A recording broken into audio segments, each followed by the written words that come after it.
Wakaf menjadikan pelakunya bagaikan hidup selama-lamanya. Bagaimana itu? Simak video ini hingga akhir. Alhamdulillah, musallian ala Muhammadin wa alihi wa man tala.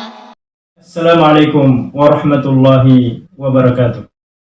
Bismillah, alhamdulillah, wassalatu wassalamu ala rasulillah wa ba'd. Sobat yang berbahagia, insyaallah mulai hari ini selama bulan suci Ramadan, di sore hari kita akan membahas terkait hadis-hadis seputar wakaf dengan tema kajian semua bisa wakaf. Tema ini menarik untuk dikaji di bulan Ramadan seperti ini, bulan untuk banyak berbagi, terlebih mengingat banyak di antara saudara-saudara kita kaum muslimin yang masih menganggap bahwa wakaf hanya domainnya orang-orang kaya, hartawan, banyak tanah, dan seterusnya. Karena menganggap bahwa wakaf itu hanya pada benda-benda yang tidak bergerak, seperti tanah, bangunan, kuburan, dan lain semacamnya. Namun ternyata ketika kita ingin kaji lebih dalam, wakaf ini sangatlah luas. Bahkan semua kita bisa berwakaf. Mulai dari wakaf yang kecil-kecil sampai dengan yang besar.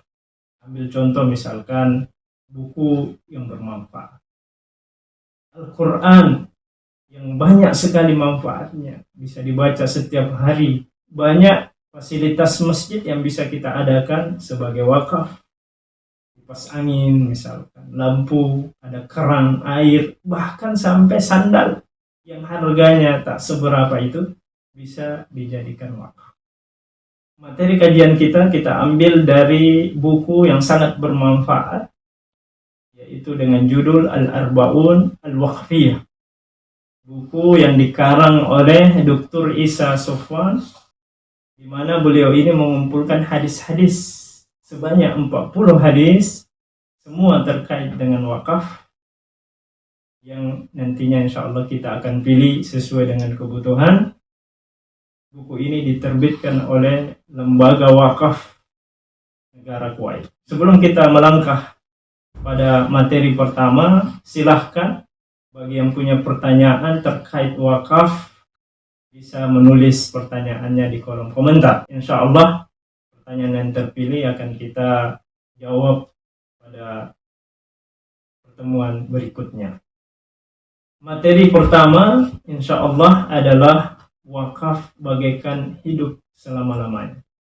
Dasarnya dari hadis yang sahih diriwayatkan oleh Imam Muslim an Abi Hurairah anna Rasulullah sallallahu alaihi wasallam qala, dari sahabat yang mulia Abu Hurairah, bahwasanya Nabi kita Muhammad sallallahu alaihi wasallam bersabda, "Idza matal insanu inqata'a 'amaluhu illa min salas." Ketika seseorang meninggal dunia, maka akan terputus amalannya kecuali pada 3 perkara. Ini sudah sering kita dengarkan. Ketiga perkara itu, yang pertama sekali disebutkan oleh Nabi kita Muhammad sallallahu alaihi wasallam adalah sedekatin jariyah. Sedekah yang sifatnya jariyah, terus mengalir. Kemudian yang kedua, au ilmin yuntafa'u bihi, atau ilmu yang bermanfaat, au waladin salihin yad'u lahu, atau anak yang saleh yang mendoakan orang tuanya. Nah, sebelum kita masuk pada inti pembahasan tentang wakaf, yaitu sedekah jariyah, kita melangkah dulu pada ilmu yang bermanfaat. Ilmu yang bermanfaat termasuk amal soleh yang jariyah. Ini menunjukkan bagaimana keutamaan para alim, para ulama, walaupun dia telah meninggal dunia, telah pergi bertahun-tahun lamanya, tetapi pahalanya terus mengalir. Kita tentu tidak bisa bayangkan kira-kira Abu Hurairah, sahabat Nabi Muhammad SAW, yang banyak meriwayatkan hadis ini, yang meriwayatkan hadis tentang wakaf ini, berapa pahala yang diterimanya.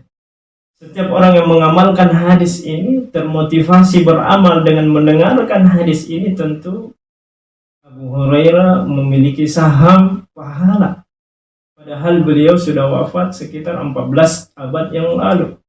Pahalanya terus mengalir. Contoh yang lain misalkan seperti Imam Syafi'i. Beliau hidup sekitar abad ketiga Hijriyah. Berarti kira-kira sudah 11 abad lamanya meninggalnya Imam Syafi'i. Tetapi ilmunya masih bermanfaat sampai saat ini.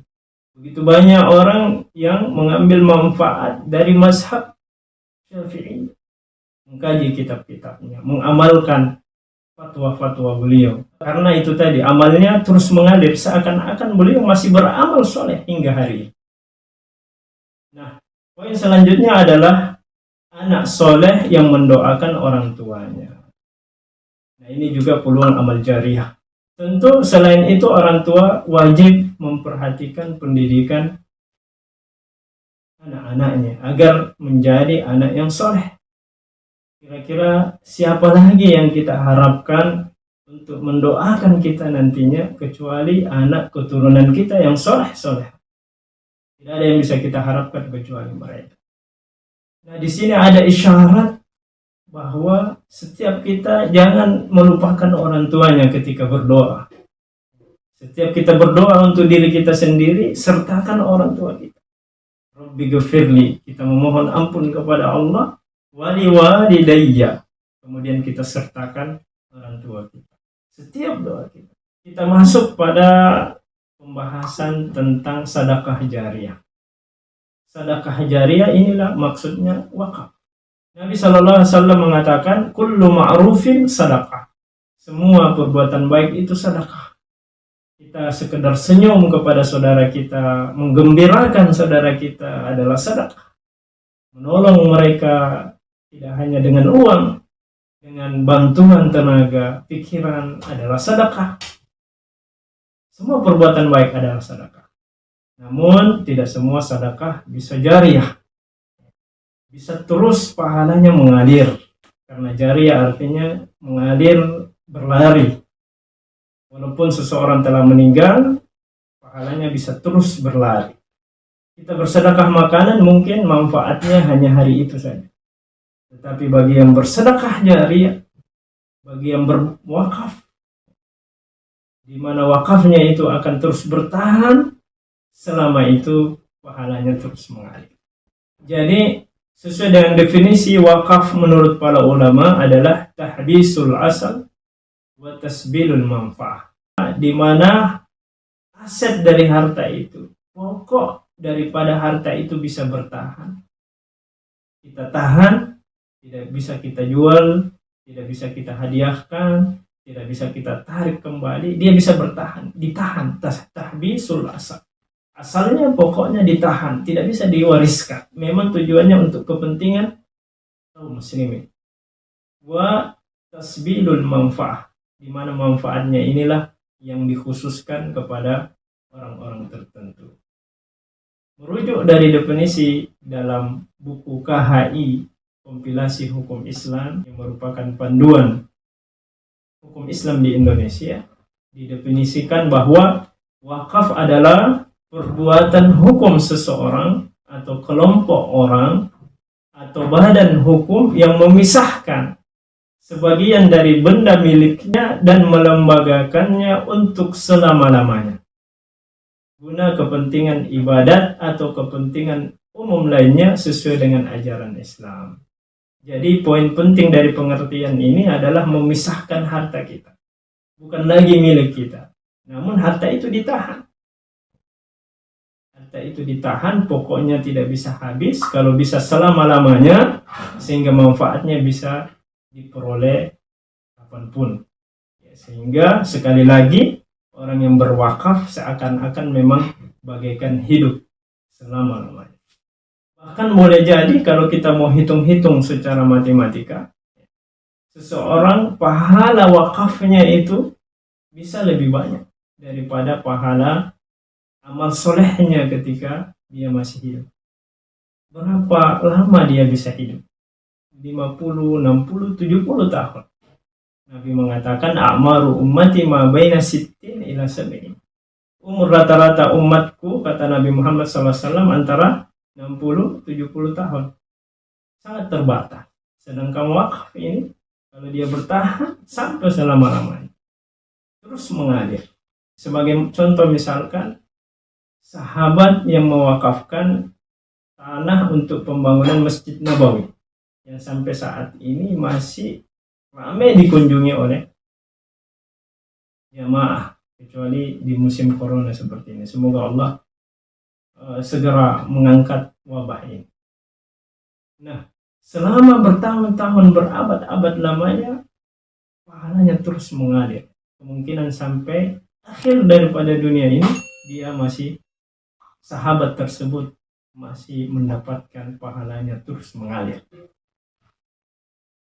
Baik, sehingga sebagai kesimpulan hikmah dan pelajaran dari hadis ini, yang pertama adalah hendaklah kita senantiasa menjadikan akhirat sebagai orientasi utama amal kita di dunia.